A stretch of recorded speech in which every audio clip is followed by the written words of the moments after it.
আসসালামু আলাইকুম। কেমন আছেন সবাই? আলহামদুলিল্লাহ আমি ভালো আছি। মারিয়ামের রান্নাঘরে সবাইকে স্বাগতম জানাচ্ছি। আজকে আমি চাপটি আর শুটকি ভুনা করে দেখাবো। এই যে শুটকি ভুনা করেছি আর চাপটি করেছি, দেখেন খুব মজা হয়েছিল।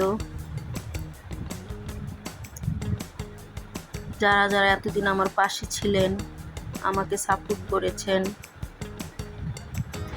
তাদেরকে অসংখ্য ধন্যবাদ জানাই। এই যে আমি শুটকি ভুনা করছি, আগেই এতে সব কিছু দিয়েছি, পেঁয়াজ, রসুন, হলুদ, মরিচ, ধনিয়া, লবণ সব দিয়ে দিয়েছি। এখন শুটকি দিচ্ছি, দিয়ে একটু নাড়াচাড়া দিয়ে দিলাম।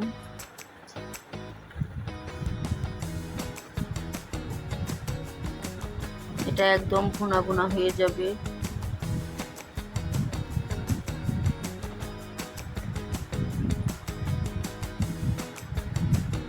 আবারও একটু নেড়ে চেড়ে দিলাম। আগেরবার লবণ কম হয়েছিল, তাই আবার আর একটু লবণ দিয়ে দিলাম।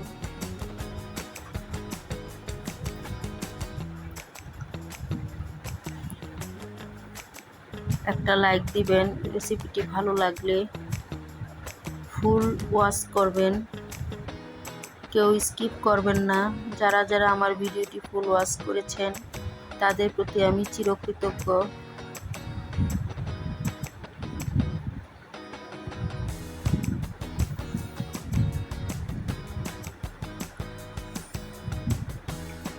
এখানে আমি 2 পট চাল আর ডাল ভিজিয়ে ব্লেন্ড করে নিয়েছি। এর মধ্যে আমি আদা রসুন বাটা, পেঁয়াজ বাটা, কাঁচামরিচ সব মিশিয়েছি, লবণ। এখন এক এক করে চাপটিগুলি বানিয়ে নেব। এটা কে কে খান, কার কার দেশে খায়? এটা আমার শ্বশুর বাড়িতে খায়, কিন্তু আমার বাবার বাড়িতে এই জিনিসটা খায় না। আপনারা কে কে খান জানাবেন কমেন্টে।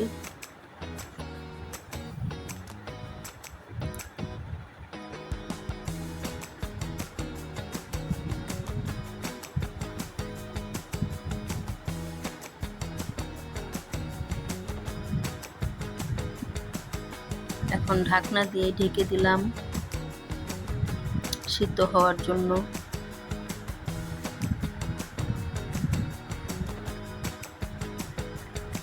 এটা এক পাশেই করে, রুটির মতো এটা উল্টায় না, এক পাশেই করে, এভাবেই সিদ্ধ হয়ে যায়। আমি আপনাদের একটু উল্টিয়ে দেখাবো। পিছন পাটটা এরকম হয়।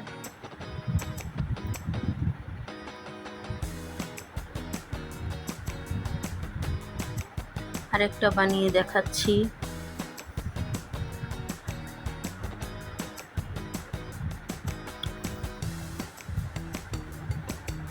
একটা লাইক দিতে ভুলবেন না। আপনারা একটা লাইক দিয়ে কমেন্ট করলে আমার কাজের উৎসাহ বেড়ে যায়।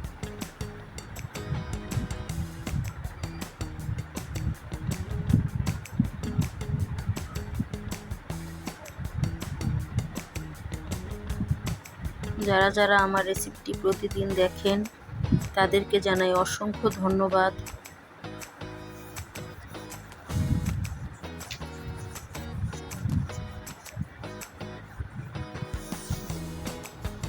শুটকি ভুনাটা প্রায় হয়ে এসেছে আমার।